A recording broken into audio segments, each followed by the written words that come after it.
Kanaaf waraanni kun yoo jabaate karaa siyaasaatiin illee odeemte asitti ammoo hin kuftuu jechaadha. Yoo si hidhan siyaasni keessa jalaan kufuu humni waraanaa si jira. Waraana jabeessuun dirqama eenyuun irraayyuu eegamu.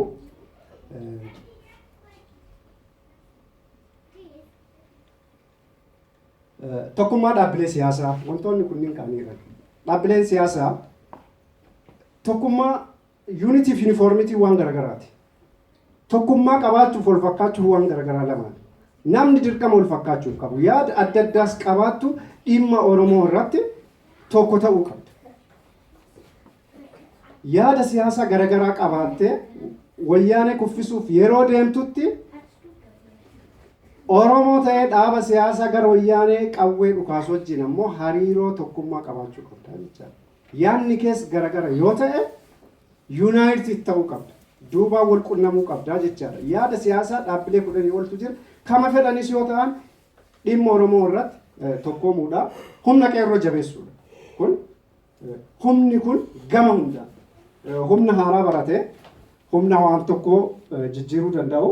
Humna kana hamleedhaan wantoota adda addaatiin jabeessuudha. Kana qeerroo namootuma dargaggeessaa fi kan dhaamu qeerroo humna imaanaa guddaa qabatee galmaan ga'uu qaba. Qeerroon eebjuu qabaachuu qaba. Vision. An maal eessa deema? An waa'ee Oromoo ka dubbadhuu fi jaalzawduu gammachiisuu immoo jaalboonsaa gammachiisuu immoo jaalataa gammachiisuu immoo eenyuufan an eenyu qabsaa jira ka jedhu visionii qabaachuu qaba. Kaayoo san irratti visionii san qabatee eebjuu qabaachuu qaba. Lammaffaa naamusa qabaachuu qaba. Qeerroon Oromoo dargaggeessi. Ethics. Parsantii 80 ol qabsoon galma gagayu naamusa qabaachuu qaba.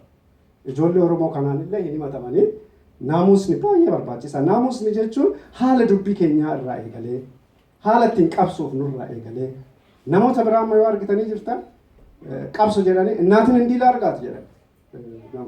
Waa'ee jechuun wanna si godha. Ijoollee Oromoo kana keessa hin jiru. Yeroo bara 97 waa dhaga'ee ture. Mircaa 97 saniin Finfinnee keessaa dargaggeessi baay'een qabamee ture. Naamusni dargaggeessi kunniin agarsiisu warruma hooggantoota sanniin gaddisiise. Nu namoota attamii wajjin qabsaa'an ijoolleen Oromoo ka attamiiti kan wajjin hidhame ka attamiiti warri qirijiitii kun. Maal ijoollee Oromoo yuunivarsiitii irraa qaban naamusa highly disciplinedidha warra babbaratanii ka isaanii innaatiin diituun erelale namoonni akkanaa kunniin biyyaaf hin fayyadanii jechuudha.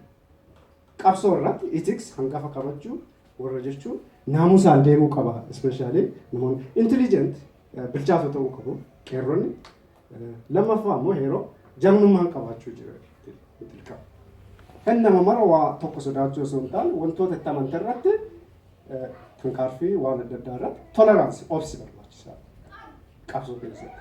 Obsi yoo jirre ta'e humna dargaggeessaatiin waa baay'eetu badaa jechaadha. Yookaan daddaftee qabsoof fiddee daddaftee keessaa deemuu dandeetta. Obsi barbaachisaadha. Dhimmoota kanneen irratti baay'inaan humni qeerroo kun ijaaramuu qaba. Ka jedhu horaa bulaa injifannoo uummata Oromoof kanuma.